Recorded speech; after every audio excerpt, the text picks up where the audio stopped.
ಯಾವಾಗಲೂ ನೋಡಿದರೂ ಕನ್ನಡಿ ಮುಂದೆ ಕುಳಿತುಕೊಂಡು ಮೇಕಪ್ ಮಾಡಿಕೊಂಡು ಕಾಲಹರಣ ಮಾಡುತ್ತಾರೆ.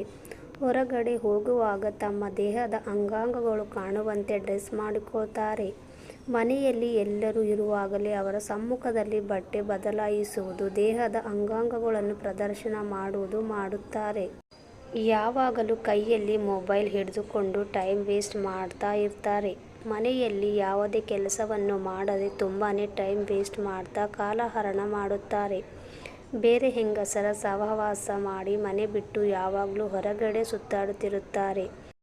ಮನೆಯಲ್ಲಿ ಗಂಡನಿಗೆ, ಅತ್ತೆ ಮಾವಂದರಿಗೆ ಸ್ವಲ್ಪನೂ ಮರ್ಯಾದೆ ಕೊಡದೆ ಅವರ ಉಪಚಾರ ಮಾಡದೆ ಇರುವುದು ಮಾಡ್ತಾರೆ. ಹೊರಗಡೆ ಕಂಡ ಗಂಡಸರ ಜೊತೆ ನಾಚಿಕೆ ಮರ್ಯಾದೆ ಇಲ್ಲದೆ ರಾಜಾರೋಷವಾಗಿ ಮಾತನಾಡುತ್ತಾ ಇರುತ್ತಾರೆ.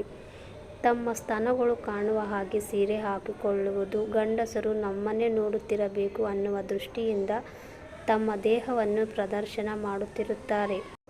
ಮನೆಯ ಮಹಾಲಕ್ಷ್ಮಿಯಾದ ಹೆಣ್ಣು ದೇವರಿಗೆ ಪೂಜೆ ಮಾಡದೆ, ದೇವರ ಮನೆ ಅಲಂಕಾರ ಮಾಡದೆ ಗಲೀಜಾಗಿಟ್ಟಿರುತ್ತಾಳೆ. ಬೆಳಗ್ಗೆ ಲೇಟಾಗಿ ಏಳುತ್ತಾಳೆ. ಯಾವುದೇ ಕೆಲಸದಲ್ಲಿ ಆಕ್ಟಿವ್ ಆಗಿ ಇರದೆ ಆಲಸ್ಯವನ್ನು ಮೈಗೂಡಿಸಿಕೊಂಡಿರುತ್ತಾರೆ.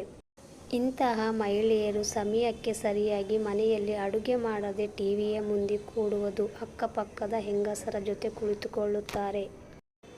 ಬೆಳಗ್ಗೆ ತೊಳೆಯಬೇಕಾದ ಬಟ್ಟೆಗಳು, ಪಾತ್ರೆಗಳು ಸಾಯಂಕಾಲ ತೊಳೆಯುವುದು ಮಾಡುತ್ತಾರೆ. ಮನೆಯಲ್ಲಿ ಎಲ್ಲ ಕೋಣೆಗಳು ಗಲೀಜಾಗಿ ಇಟ್ಟಿರುತ್ತಾಳೆ. ಲಕ್ಷಣವಾಗಿ ಸೀರೆ ಉಡುವುದನ್ನು ಬಿಟ್ಟು ಪ್ರತಿ ಬಾರಿಯೂ ನೈಟಿಯಲ್ಲೇ ಇರುತ್ತಾಳೆ. ಗಂಡನ ಮಾತಿಗೆ ಎದುರು ಉತ್ತರ ಕೊಡುವುದು, ಎಲ್ಲರ ಜೊತೆ ವಾದಕ್ಕೆ ಇಳಿಯುವುದು ಮಾಡುತ್ತಿರುತ್ತಾರೆ. ಯಾವಾಗಲೂ ಸ್ನಾನ ಮಾಡದೆ ಕೊಳಕಾಗಿ ಇರುತ್ತಾರೆ. ಮದುವೆಯಾದರೂ ಕೂಡ ಪರಪುರುಷರನ್ನು ಕಂಡರೆ ತಲೆ ಎತ್ತಿ ಅವರನ್ನು ತಿನ್ನುವ ಹಾಗೆ ನೋಡುವುದು ಮಾಡುತ್ತಾರೆ. ಅಕ್ಕಪಕ್ಕದ ಹೆಂಗಸರ ನಡುವೆ ಚಾಡಿ ಹೇಳಿ ಜಗಳ ತಂದಿಡುವುದು ಮಾಡುತ್ತಾರೆ. ಬೇರೆಯವರ ಖುಷಿಯನ್ನು ನೋಡಿ ಅಸೂಯೆ ಪಡುತ್ತಾರೆ. ಸ್ನೇಹಿತರೆ, ಪ್ರಪಂಚದಲ್ಲಿ ಹೆಣ್ಣಿಗೆ ವಿಶೇಷವಾದ ಸ್ಥಾನವನ್ನು ಕೊಟ್ಟಿದೆ ನಮ್ಮ ಸಮಾಜ.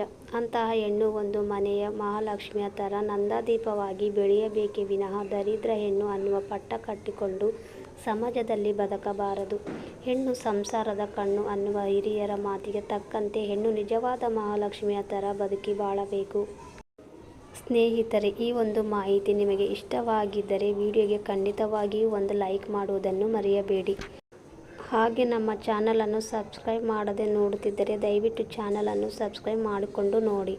ಹಾಗೆ ವಿಡಿಯೋಗೆ ಖಂಡಿತವಾಗಿಯೂ ಒಂದು ಲೈಕ್ ಮಾಡಿ. ನಿಮ್ಮ ಒಂದು ಲೈಕ್ನಿಂದ ವಿಡಿಯೋ ಅನ್ನೋದು ತುಂಬ ಜನರಿಗೆ ರೀಚ್ ಆಗುತ್ತೆ. ವಿಡಿಯೋ ಕೇಳಿದ್ದಕ್ಕೆ ಧನ್ಯವಾದಗಳು. ಮತ್ತೆ ಹೊಸ ವಿಡಿಯೋದೊಂದಿಗೆ ಸಿಗೋಣ.